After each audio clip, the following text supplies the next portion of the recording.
এই গৰমত যদি তোমাৰ মগজু বইল হৈ গৈছে তেনেহ'লে আজিৰ এই জুচটো তোমাৰ বাবেই। নমস্কাৰ বন্ধু বান্ধৱীসকল, আজিৰ ব্লগত মই বনাম তিয়ঁহ জুচ। জিম ডায়েট য়োগা এইবোৰ বাদ দিয়া, আজিৰ হিৰ' হৈছে তিয়ঁহ। এই তিয়ঁহ কাটোতে মই নিজেও চিল হৈ গৈছোঁ।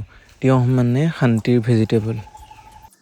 এতিয়া কটা তিয়ঁহখিনি ব্লেণ্ডাৰত ঢালি দিলোঁ, লগতে অলপ ধনিয়া, এফাল নেমুৰ, অলপ নিমখ আৰু অলপ পানী।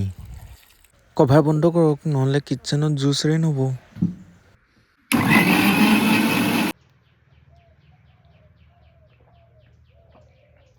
বা এইটো জুচ নহয়, এইটো AC।